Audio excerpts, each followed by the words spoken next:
দত্তক নেওয়া কন্যা সন্তানের মা হওয়া নিয়ে কঠিন জবাব দিলেন চিত্রনায়িকা পরিমণি।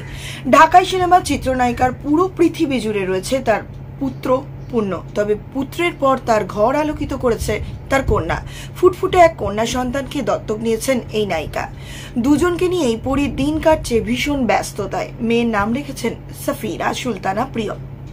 3 মে রাতে প্রিয়মের জন্ম হয়েছে। জন্মের কিছুক্ষণ পরেই চিকিৎসক সরাসরি পরিমণির হাতে তুলে দেন ছোট্ট এই নবজাতককে। জন্মের একদিন পরেই সন্তানকে বাসায় নিয়ে আসেন পরি।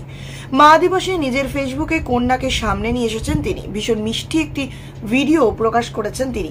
কন্যাকে পেয়ে পরি ভীষণ উচ্ছ্বসিত, তা তার কথাতেই প্রকাশ পেয়েছে। তবে কিভাবে, কোথা থেকে কিংবা হঠাৎ কেন এই সিদ্ধান্ত, এই বিষয়ে একটি সংবাদ মাধ্যমকে তিনি জানিয়েছেন সব প্রশ্নের ওপরে প্রিয়ম তার সন্তান, এটাই বড় কথা।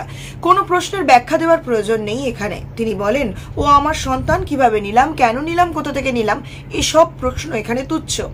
আমি এখন ওর মা, এখন এটাই বড় তার পরিচয়। তবে এটির জন্য অভিনেত্রীর আগে কোনো পূর্ব পরিকল্পনা ছিল না। তিনি ভাবতেও পারেননি এমন কিছু ঘটে যাবে। হুট করেই এটি হয়ে গিয়েছে। ভাগ্য নিয়ে পরিমণি বলেন, আমাকে সন্তানের দায়িত্ব নিতে হয়েছে। ওপরওয়ালা তো মানুষের ভাগ্যে কত কিছুই লিখে রাখেন যা আপনি খণ্ডাতেও পারবেন না। ওপরওয়ালা আমার জন্য লিখে রেখেছিলেন আরেকটি সন্তানের মা হব, আমি হয়েছি। আমার এই সন্তান ওপরওয়ালার পবিত্র দান। ওপরওয়ালা তাকে আমার কাছে পাঠিয়েছেন। পরিমণি আরো বলেন, আমি খুবই আনন্দ চিত্তে খুশি মনে প্রিয়মকে গ্রহণ করেছি। আমি কখনোই ভাবতে চাই না ওকে আমি পেটে ধারণ করিনি। আমার পূর্ণ ছেলে সন্তান, প্রিয়ম আমার মেয়ে সন্তান। পূর্ণ হওয়ার সঙ্গে সঙ্গে আমার ভেতরে যেমন অনুভূতি কাজ করেছিল, প্রিয়মের জন্য একই অনুভূতি কাজ করেছে এবং করছে। পরিমণি আরো বলেন, দত্তক নিতে একটা আনুষ্ঠানিকতা আছে, নিয়ম আছে। সব নিয়ম কানুন মেনেই আমি সন্তানকে গ্রহণ করেছি। মেয়ে আকিকাকে নিয়ে পরিমণি বলেন, চলতি মাসের 20 তারিখের পর প্রিয়মের আকিকা দেবেন তিনি। এর আগে দেয়ার চিন্তা থাকলেও ব্যস্ততার কারণে তা হয়ে ওঠেনি।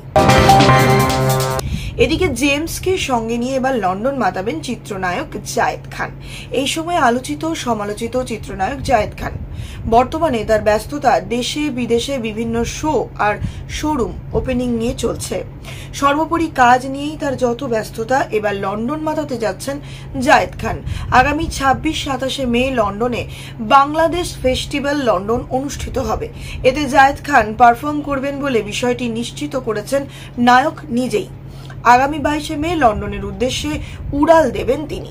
এছাড়াও এই মঞ্চে নতুন পরিচয় দেখা যাবে জায়েদ খানকে।